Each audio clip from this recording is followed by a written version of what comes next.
श्री शिवाय नमस्तुभयम। दोस्तों, जैसा कि आप सभी लोग जानते हैं कि 11 जनवरी 2026 यानी रविवार को पड़ रही है माघ महीने की कृष्ण पक्ष अष्टमी तिथि, जो बहुत ही खास है। और दोस्तों, ये वो तिथि है जो कि माघ महीने में रविवार को पड़ रही है। दोस्तों, इसी दिन किया जाने वाला पंडित जी द्वारा बताया गया एक लाल फूल और एक सफेद फूल वाले उपाय आप लोगों को जरूर करना चाहिए, क्योंकि दोस्तों ये एक ऐसा उपाय है जो कि हर दिन नहीं किया जाता। माघ महीने में जो रविवार की अष्टमी तिथि आती है उसी दिन किया जाता है। अगर आप लोगों ने इस उपाय को नहीं किया है या किसी कारणवश नहीं कर पाए हो तो इस माघ रविवार अष्टमी तिथि के दिन इस उपाय से मत चूकना। दोस्तों देखिए, यह दिन इतना खास होता है, इतना महत्वपूर्ण होता है। देखा गया है कभी कभी बड़े बड़े पूजा पाठ अनुष्ठान से जो मनोकामना पूर्ण नहीं होती है, वह माघ रविवार के दिन एक छोटे से करने से ही आपकी मनोकामना पूर्ण हो जाती है। और बहुत सारे लोगों ने इस उपाय को किया भी है और उनको इस उपाय को करने का फल भी जरूर मिला है। अगर आप लोग भी इस उपाय को इस रविवार के दिन करना चाहते हैं तो आप इस उपाय को पहले अच्छे से समझ लेना, सुन लेना, उसके बाद करना। आपको इस उपाय का फल जरूर मिलेगा, आपकी सभी मनोकामनाएं पूरी हो जाएंगी। दोस्तों, हम आपको यहाँ पर बता दें कि ये जो एक लाल फूल और एक सफेद फूल वाले उपाय है, ये उपाय पंडित जी ने अपनी अभी की सीहोर की कथा में ही बताया है। उपाय को करने से आपके घर में चाहे किसी भी प्रकार की दुहक और समस्या क्यों ना चल रही हो, आपको उसका कारण भी नहीं पता है कि भाई ये समस्या किस कारण से चल रही है। उसका कुछ भी कारण हो सकता है, जैसे पितृदोष हो सकता है, कालसर्प दोष हो सकता है, या किसी भी तरह का मंगल दोष भी हो सकता है, और भी बहुत तरह के दोष होते हैं, कुछ भी हो सकता है। पर आपको इस उपाय को करने के लिए अपने दोष को पता लगाने की भी जरूरत है। आपके घर में किस कारण से इतनी दुख और परेशानी आ रही है वो भी आपको पता लगाने की जरूरत नहीं है। बस रविवार को अष्टमी तिथि के दिन इस उपाय को कर लेना है, क्योंकि इसी एकमात्र उपाय को करने से आपके पूरे घर परिवार में सुख और शांति हो जाएगी। आपके घर में अच्छे अच्छे काम होने लगेंगे। आपकी जो भी मनोकामना होगी वो भी धीरे धीरे करके पूर्ण होना शुरू हो जाएगी। अब हम समझते हैं इस एक लाल फूल और एक सफेद फूल वाले उपाय को आपको करना कैसे है, किसको करना है, किस करना है और कैसे करना है। देखो, उपाय बिल्कुल आसान है, बस समझने वाली बात है। ध्यान से समझिए, उसके बाद ही आप लोग जो है इस उपाय को जरूर कीजिएगा। सबसे पहली चीज हम लोग ये समझते हैं कि इस एक लाल फूल और एक सफेद फूल वाले उपाय को इस आने वाली रविवार अष्टमी तिथि के दिन किसको करना है। तो देखिए, इस उपाय को घर के सभी सदस्यों को करने की बिल्कुल भी जरूरत नहीं है। घर में से कोई एक मुख्य बड़ा सदस्य इस उपाय को करेगा तो उस घर परिवार के सभी सदस्यों को इस उपाय को करने का फल मिल जाएगा। पर वो बड़ा सदस्य कौन होगा, कौन व्यक्ति इस उपाय को करेगा, तो यहां पर देखिए हम आपको बता दें, घर की जो बड़ी माताएं बहनें होंगी, घर की बड़ी माताओं बहनों में से कोई भी एक माता बहन इस वाले उपाय को कर सकती है। अपने पूरे घर परिवार के लिए घर में सभी सदस्यों को इस उपाय को करने की जरूरत नहीं है। मात्र घर की जो माताएं बहनें हैं उनमें से कोई भी एक माता बहन इस वाले उपाय को करेगी तो उसके घर परिवार के पूरे सदस्यों को इस उपाय का फल मिलेगा। अगर किसी कारणवश माताएं बहनें घर में उपस्थित ना हो या वो इस उपाय को ना कर रही हो, कुछ दिक्कत हो, तो भाई उस जगह पर फिर घर का कोई बड़ा व्यक्ति भी इस उपाय को कर सकता है। माताओं बहनों के कहने का मतलब यह था कि माताएं बहनें घर की लक्ष्मी होती है।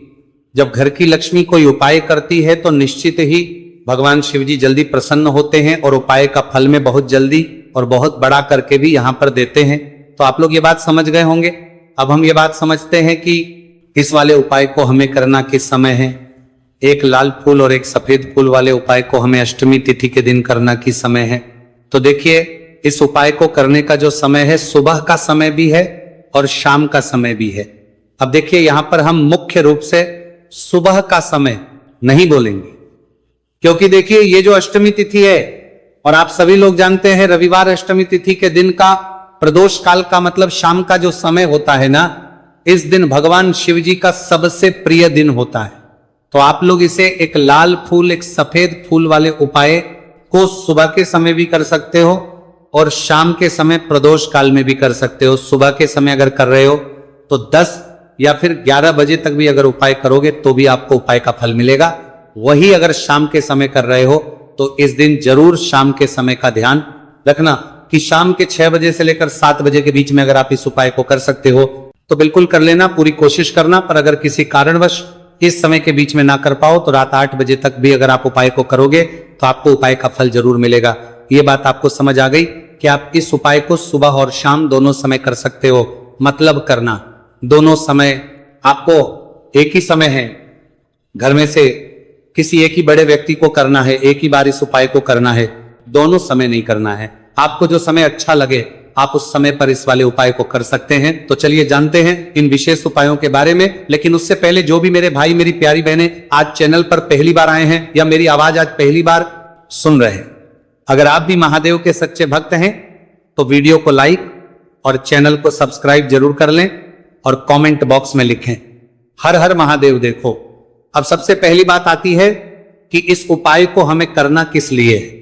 जैसा कि हमने अभी आपसे बोला कि इस उपाय को करने के बाद आपके जीवन में बहुत सारी खुशियां आएंगी, आपकी मनोकामनाएं पूर्ण होंगी, आपकी धन की समस्या दूर होगी, आपकी पैसों की समस्या दूर होगी। अब देखिए, अगर आप लोग सोच रहे हो कि भाई हमें अपना घर बनाना है पर घर बनाने के लिए पैसा नहीं है, हमें गाड़ी लेना है पर गाड़ी लेने के लिए पैसा नहीं है, हमें जमीन लेना है पर जमीन के लिए पैसों की कमी पड़ रही है, अगर ऐसी ही दिक्कत परेशानी या किसी भी तरह की धन से जुड़ी हुई समस्या या पैसों से जुड़ी हुई समस्या अगर आपके जीवन में चल रही है तो ये उपाय निश्चित ही आपके जीवन में बहुत सारे फल लाकर दे सकता है। इसीलिए अगर आपके घर में बहुत ज्यादा दिक्कत समस्या परेशानी चल रही है, धन से जुड़ी हुई पैसों से जुड़ी हुई धन की बहुत ज्यादा कमी आ रही है, पैसों की आवक नहीं हो रही है, तो भाई आप लोगों को इस वाले उपाय को जरूर करना चाहिए। घर में से किसी एक भी बापे व्यक्ति को। अब इस उपाय में करना क्या है वो सबसे पहले हम लोग जान लेते हैं। उपाय की सामग्री हम लोग सबसे पहले जानते हैं कि इस उपाय में किस किस चीज की आवश्यकता पड़ेगी। तो देखिए, उपाय का नाम तो एक लाल फूल और एक सफेद फूल वाला उपाय है, पर इस उपाय में कुल मिलाकर 4 सामग्री हमें लगने वाली, जो कि पंडित जी ने खुद सीहोर वाली कथा में बताया है। और जो हम आपको उपाय बताते हैं वो पंडित जी द्वारा बताए गए होते हैं, अलग से हम कुछ भी नहीं बताते। तो यहां पर हम लोग समझते हैं कि इस उपाय की सामग्री क्या है। तो देखो, उपाय की जो सामग्री है वो 4 सामग्री है, जिसमें से सबसे पहली सामग्री है एक बेलपत्र। देखो बेलपत्र क्या होती है? बेलपत्र जो शिव की शिवलिंग पर चढ़ती है। दूसरी चीज है एक शमी पत्र, शमीप्र शिवलिंग पर ही चढ़ता है।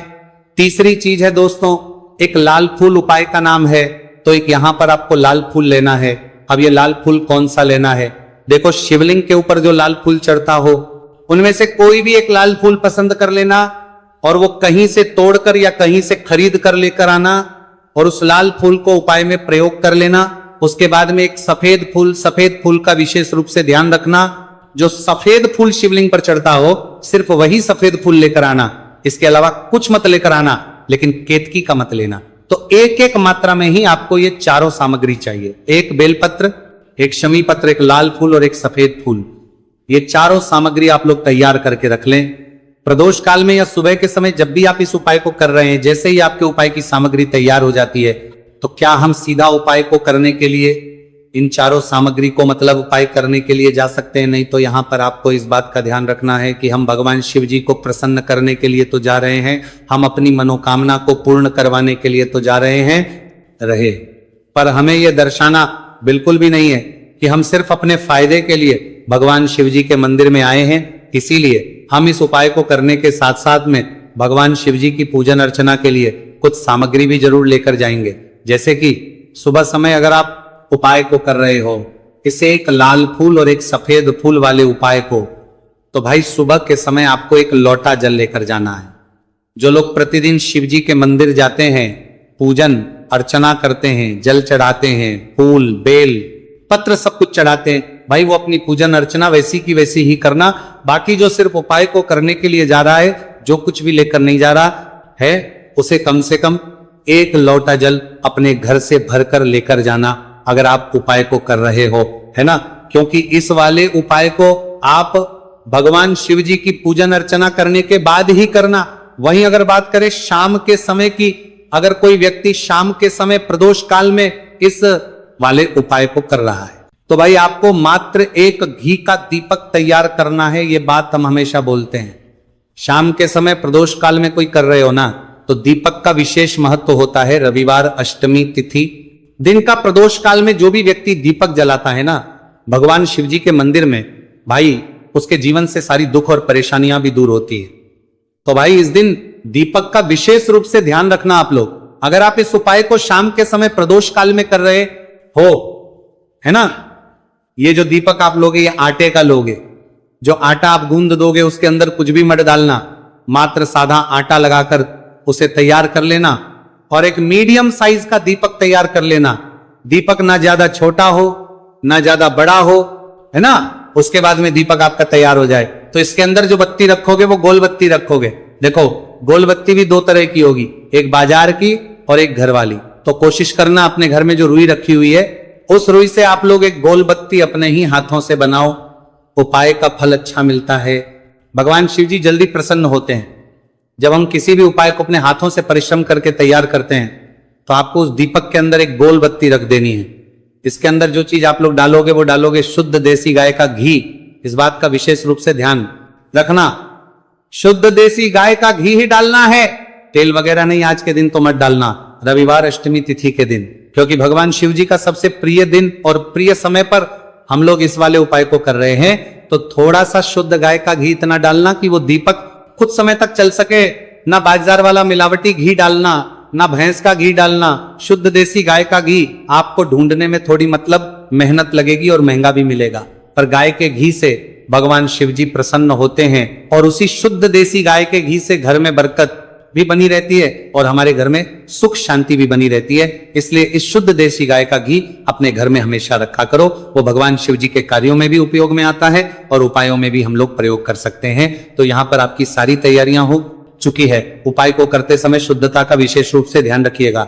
सुबह कर रहे हो तो भाई सुबह तो आपको स्नान करना ही करना है। बाकी शाम को कर रहे हो तो शाम को मात्र हाथ मुंह धोकर भी आप लोग इस वाले उपाय को कर सकते हो।